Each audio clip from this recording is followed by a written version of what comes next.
మన భారతదేశంలో ఎందరో మహానుభావులు జన్మించారు. అందులో భీమ్రావ్ రామ్జీ అంబేద్కర్ గారు 14 ఏప్రిల్ 1891లో జన్మించారు. ఆ వ్యక్తి ఎన్నో మార్పులు, ఇంకెన్నెన్నో ఆశయాలతో తన జీవితాన్ని మనకు అంకితం చేశారు. అలాంటి గొప్ప మనిషి కథ మన అందరి కోసం.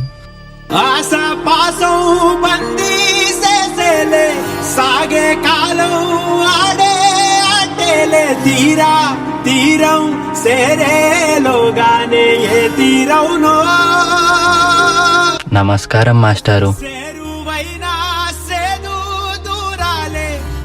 పిల్లలు, ఈ ప్రశ్నకి మీలో ఎవరు సమాధానం ఇస్తారు?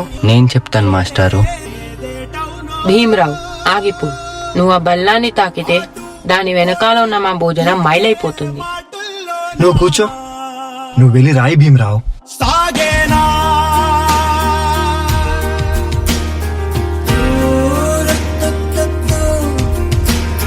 జీవితంలో నువ్వు చాలా గొప్పవాడి అవుతావు భీమ్రావ్.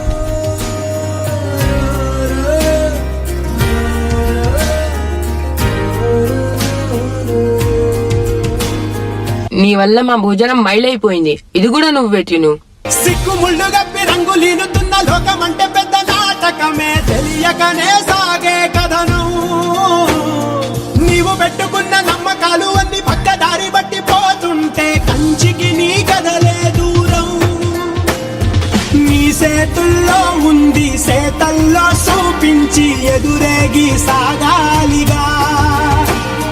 లేపేటంలో తేలాలంటే నువ్వెదురు చూడాలిగా. చాలా దాహంగా ఉంది. తాగడానికి మంచినీళ్ళు ఇస్తారా? నీలాంటి వాళ్ళకి అదిగో ఆ మురికి నీళ్ళే, వెళ్ళి తాగో.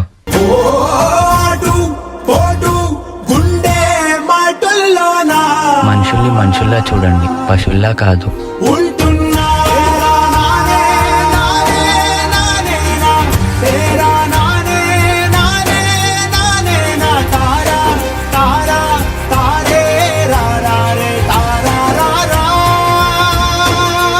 నువ్వు ఎవరికీ తల వంచకూడదు. నీ చదువు నీ మార్గం కావాలి, విజ్ఞానమే నీ ధనం కావాలి. నీ వాళ్ళ కోసం నువ్వు ఒక దీపంలా నిలవాలి. నీ కృషి, పట్టుదల, దీక్ష మన భారతానికి రాజ్యాంగం కావాలి. ఇప్పటి నుంచి నీ ఇంటి పేరు నా ఇంటి పేరు అవ్వాలి. అందరూ నిన్ను అంబేద్కర్ అని పిలవాలి. సరేనా భీమ్రావ్?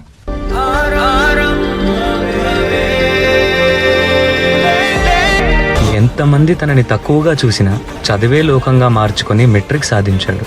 అదే సమయంలో పెద్దలు తన పెళ్లి కూడా చేశారు. సాయాజీరావు గాయక్వాడ్ అనే మహారాజు సాయంతో విదేశాల్లో చదువు పూర్తి చేసి ఎన్నో గణితలు సాధించి తిరిగి వస్తారు.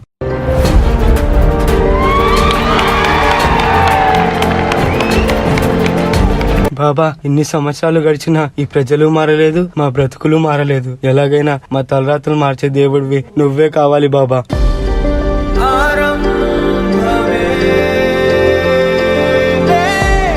నా ప్రజల కోసం ఎంత కష్టమైనా పోరాడుతాను.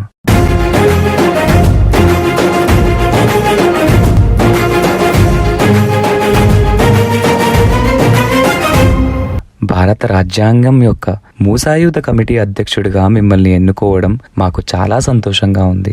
ఇన్నేళ్లకి నా ప్రజలకి, నా దేశానికి సేవ చేసే సమయం వచ్చింది. భారత రాజ్యాంగాన్ని నిర్మించే అవకాశం నాకు దక్కింది. దీనికోసం నా ప్రాణాలు అర్పించడానికైనా సిద్ధంగా ఉన్నాను.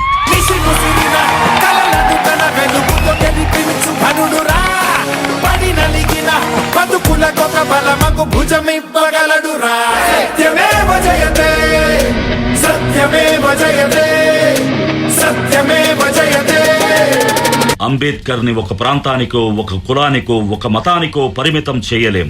ఎందుకంటే ప్రతి భారతీయుడి గుండెపై చెరగని ముద్ర వేసిన మహనీయుడు ఆయన. అందరి కలలు కన్నది ఆయన కలం, బడుగుల కోసం ధ్వనించింది ఆయన గళం.